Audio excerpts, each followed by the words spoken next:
Ô Adroaldo, eu estou observando de perto agora, e você certamente também, essa questão da eleição agora na Câmara, né? Para a presidência da Câmara. Tá essa briga toda aí, se Baleia Rossi, se Arthur Lira.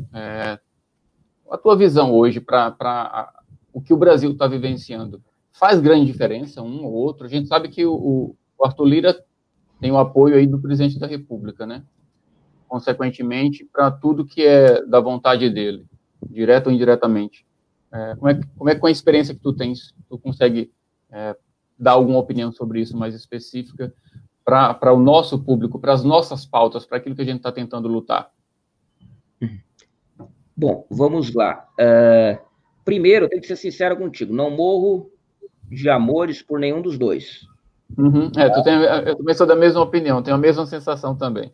Tá, não morro de amores por nenhum dos dois. Então, o que eu quero dizer com isso? Eles não têm a minha torcida, então não estou torcendo por nenhum dos dois. Então, vou tentar aqui. Ninguém é isento, né, em nada, a gente sempre tem opinião a respeito, mas eu vou dizer para ti o que eu penso nesse momento. O presidente Rodrigo Maia buscou com a candidatura do Baleia Rossi, e ele demorou para escolher, estava entre o Baleia e o tu é da Paraíba, né? Eu sou paraibano. E o teu conterrâneo, é Aguinaldo Ribeiro. Né? Eu imaginei que era ele. Uhum. Pois é, o presidente Rodrigo Maia levou essa decisão até o finzinho do mês de dezembro, início de janeiro, para se decidir pela candidatura do Baleia. O presidente Rodrigo, que ele busca é ter poder e prestígio com o próximo presidente. Então, ele quer manter o mínimo de poder, por isso que ele intervém no processo nesse momento. Eu diria que eu não consigo enxergar nesse momento um candidato de oposição e outro de governo. Deixa eu te dizer por quê. Porque eu não acredito, por exemplo, vamos lá, o candidato Baleia Rossi, ele se posiciona nesse momento como alguém que seria oposição na disputa, né? Mas eu não enxergo ele como alguém independente. Eu vou falar bem sério para ti. Eu olho para o deputado Baleia Rossi e enxergo ele, logo depois de eleito presidente, sentado com o presidente Bolsonaro e bastante submisso aos interesses do Planalto. Tá? Muito mais até do que o próprio candidato Bolsonaro, o Arthur Lira. Sim. Muito mais. O que acontece? O poder seduz, né? O poder seduz. E eu enxergo que a maioria dos parlamentares se sentarem na cadeira de presidente da Câmara dos Deputados, eles vão olhar aquele lugar como uma oportunidade de crescer politicamente no seu estado. Né? Assim, pensando assim, ser governador no futuro. E para isso, ser amigo do presidente, conseguir que o presidente o apoie, levar muito dinheiro e obras para o seu estado, vai contar muito. Então, eu não imagino o deputado Baleia Rossi tendo uma postura independente. E o que eu chamo de postura independente? O presidente Rodrigo Maia tem muitos defeitos. E eu discordo dele na maioria das coisas. Por exemplo, ele é aliado dos bancos, ele tem uma postura aí que está longe do modelo de visão social que eu tenho, mas ele conseguiu, ao longo dos anos que foi presidente, exigir do governo federal um certo respeito.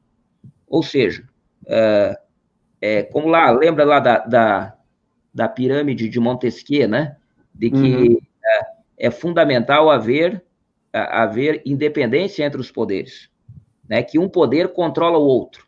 Um poder não deixa o outro exorbitar. Você precisa ter na cadeira de presidente da Câmara dos Deputados, como do Senado, alguém que consiga manter certo grau de independência, né?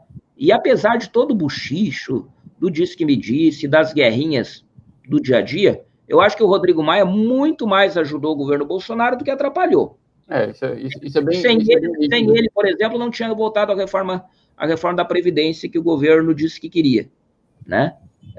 O que o Rodrigo Maia fez foi, como diz lá no meu Rio Grande do Sul, em alguns momentos em que o governo exorbitava das suas posições, trancar o pé.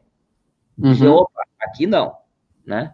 Então, era importante eleger no ano que vem, eleger para esse ano, que já começou, um presidente da Câmara dos Deputados que tenha independência, que ele garanta que as pautas do governo sejam votadas, até porque nós temos um governo eleito por 57 milhões de brasileiros e ele tem uma agenda, e essa agenda tem que ser testada no Congresso, quer dizer, o governo tem propostas para votar, e o presidente da Câmara dos Deputados ele tem que colocar para votar, né?